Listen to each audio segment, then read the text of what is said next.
Welcome back, you guys. This is Law 4 of the 48 Laws of Power by Robert Greene. If this is your first time watching, my name is G Mark, or you could just call me Ricky. And let's begin. Always say less than necessary. Judgment. When you're trying to impress people with words, the more you say, the more common you appear, and the less in control. Even if you are saying something banal, it will seem original if you make it vague, open-ended, and sphinx-like. Powerful people impress and intimidate by saying less. The more you say, the more likely you are to say something foolish.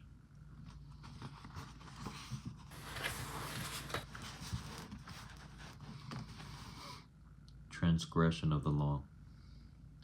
Gnaeus Marcius, also known as Coriolanus, was a great military hero of the ancient Rome. In the first half of the 5th century BC, he won many important battles, saving the city from calamity time and time again. Because he spent most of his time on the battlefield, few Romans knew him personally, making him something of a legendary figure. In 454 BC, Coriolanus decided it was time to exploit his reputation and enter politics. He stood for election to the high rank of consul. Candidates for this position traditionally made a public address early in the race, and where Coriolanus became before the people, he began by displaying the dozens of scars he had accumulated over 17 years of fighting for Rome. Few in the crowd really heard the lengthy speech that followed. Those scars, proof of his valor and patriotism, moved the people to tears. Coriolanus' election seemed certain. When the polling day arrived, however, Coriolanus made an entry into the forum escorted by the entire Senate and by the city's patricians. The aristocracy. The common people who saw this were disturbed by such a blustering show of confidence on election day, and that Coriolanus spoke again, mostly addressing the wealthy citizens who had accompanied him. His words were arrogant and insolent. Claiming certain victory in the vote, he boasted of his battlefield exploits, made sour jokes that appealed only to the patricians, voiced angry accusations against his opponents, speculated on the riches he would bring to Rome. This time the people listened. They had not realized that this legendary soldier was also a common braggart.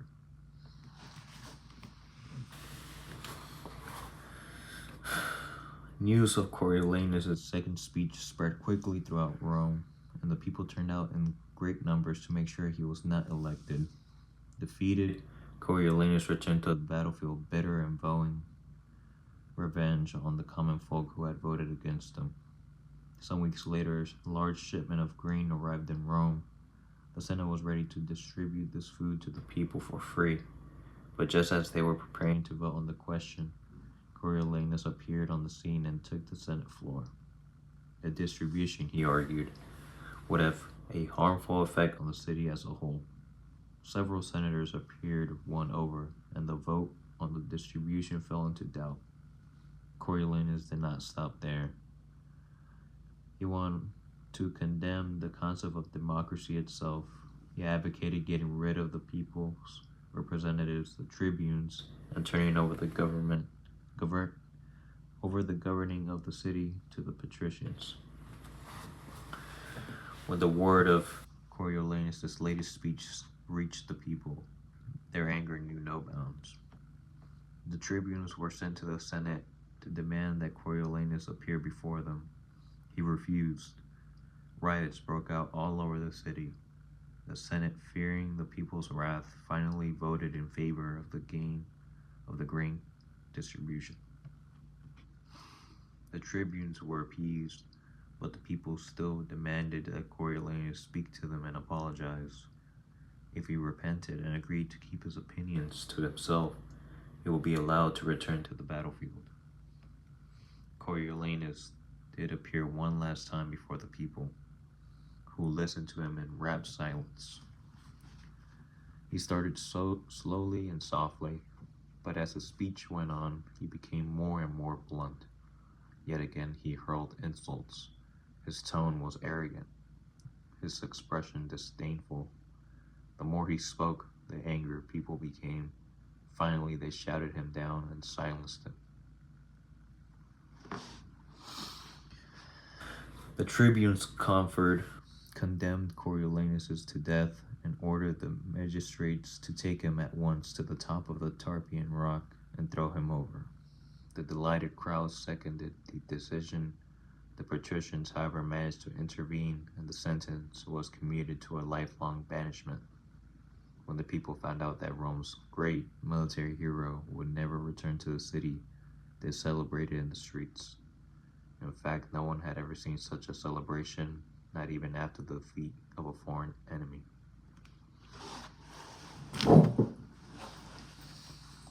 Interpretation. Before his entrance into politics, the name of Coriolanus evoked awe. His battlefield accomplishments showed him as a man of great bravery, since the citizens knew little about him. All kinds of legends became attached to his name. The moment he appeared before the Roman citizens, however, he spoke of his mind. All that grandeur and mystery vanished. He bragged and blustered like a common soldier. He insulted and slandered the people as if he felt threatened and insecure. Suddenly he was not at all what the people had imagined. The discrepancy between the legend and the reality proved immensely disappointing to those who wanted to believe in their hero. The more Coriolanus said, the less powerful he appeared.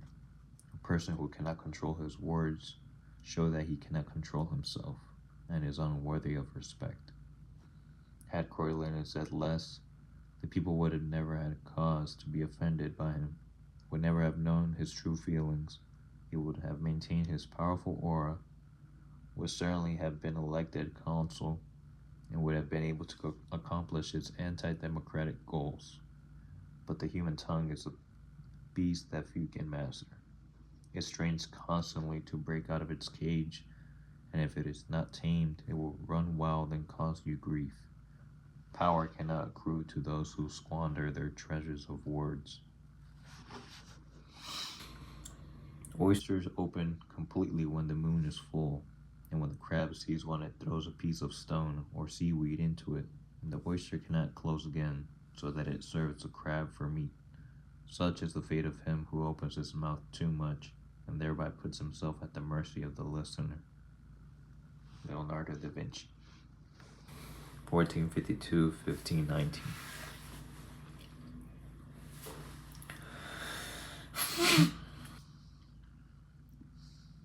Observance of the law.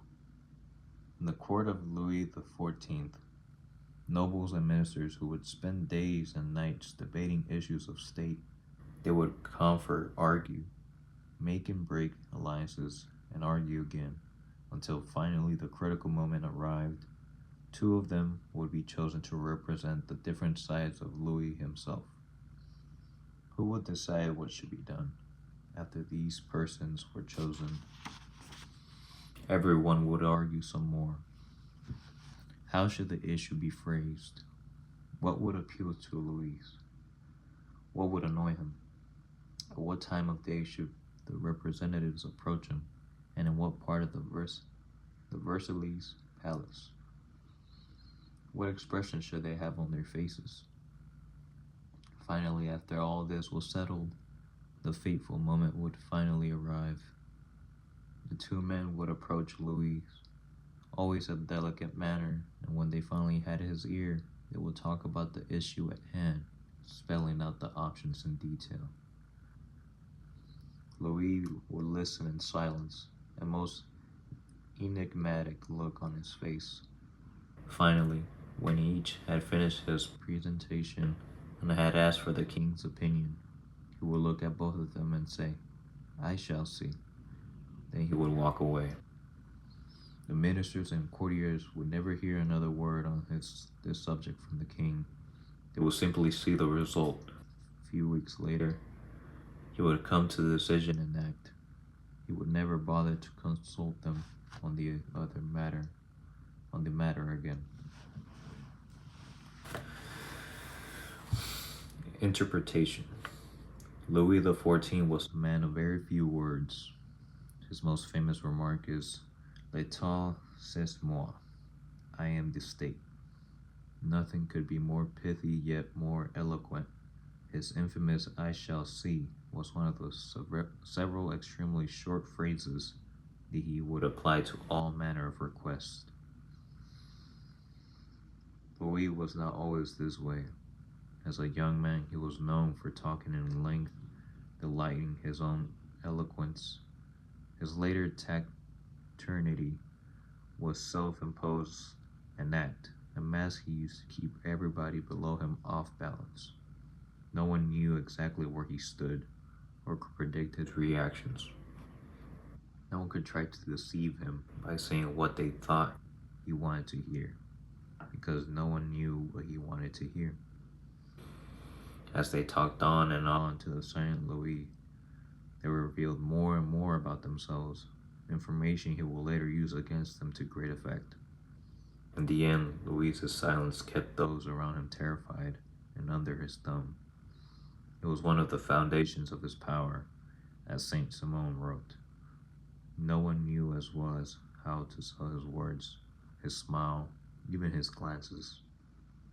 Everything in him was valuable because he created differences, and his majesty was enhanced by the sparseness of his words. It is even more damaging for a minister to say foolish things than to do them. Cardinal de Retz, 1613 through 1679.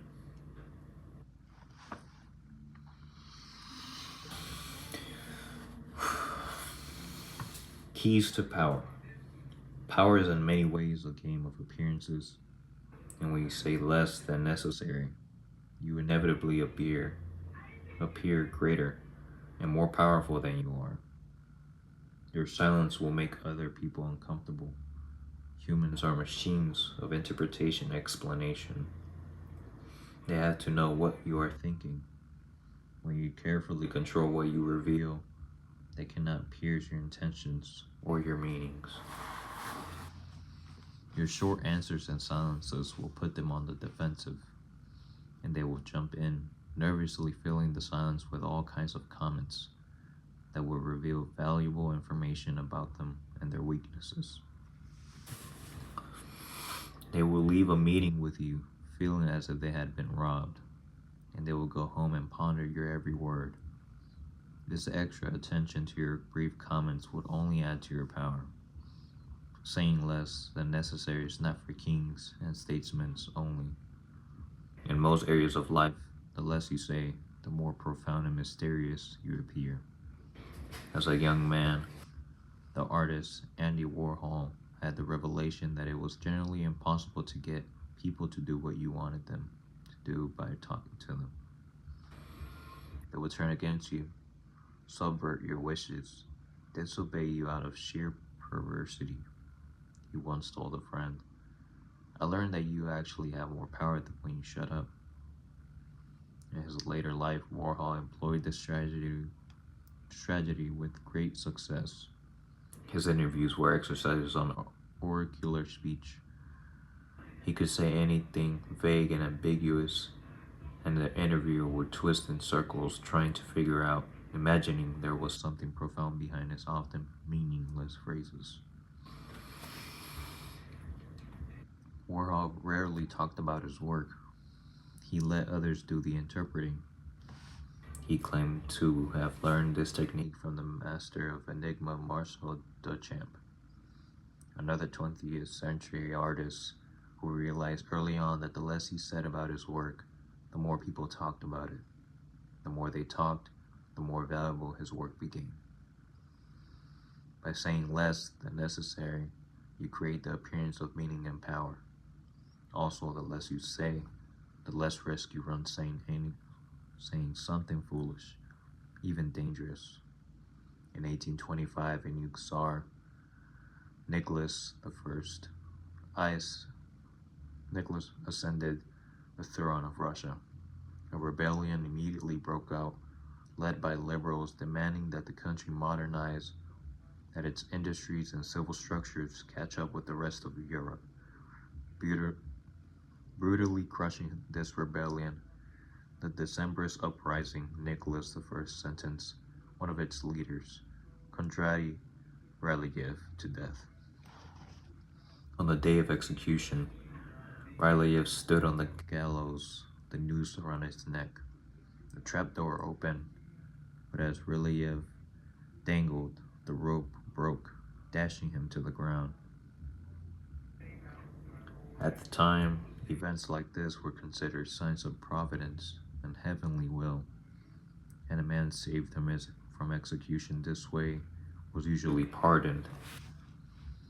As Ryleyev got his feet bruised and dirtied, but believing his neck had been saved, he called out to the crowd, "You see, in Russia they don't know how to do anything properly, not even how to make a rope."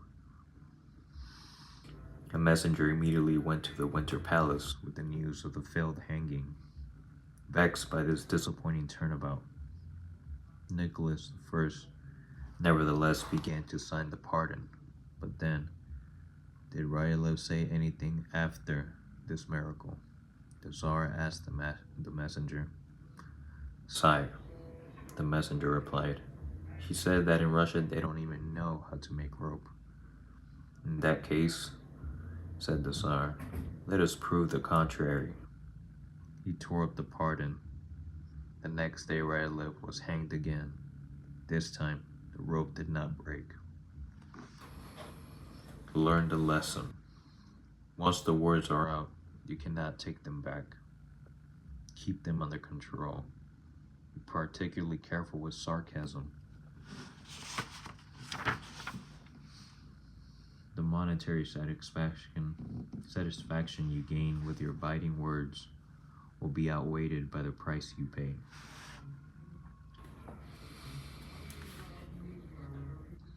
Reversal. There are times when it's unwise to be silent. Silence can arouse suspicion and even insecurity, especially in your superiors. A vague or ambiguous comment can open you up to interpretations you had not been bargained for. Silence and saying less than necessary must be practiced with caution than in the right situations. And it's occasionally wiser to imitate the court jester who plays the fool but knows he is smarter than the king. He talks and entertains, and no one suspects that he is more than just the fool. Also, words can sometimes act as a kind of smokescreen for any deception you might practice. By bending your listener's ear with talk, you can distract and mesmerize them. The more you talk, in fact, the less suspicious of you they become. The verbose are not perceived as sly and manipulative, but as helpless and unsophisticated. This is the reverse of the silent policy employed by the powerful. By talking more and making yourself appear weaker, the less intelligent than your mark, you can practice deception with greater ease. And that was Law 4 of the 48 Laws of Power. And tomorrow we'll be reading up on Law 5. So much depends on reputation. Guard it with your life. And if you guys are looking forward to that video that will have coming out tomorrow as well, please go ahead and stay tuned or consider subscribing if this is your first time watching. And if you really enjoy this series, make sure you guys leave a comment, like the video, share with someone who likes to read along or likes to read in general. And yeah, again, my name is Ricky, and I hope you guys enjoy this video and you guys have a blessed one. Thank you.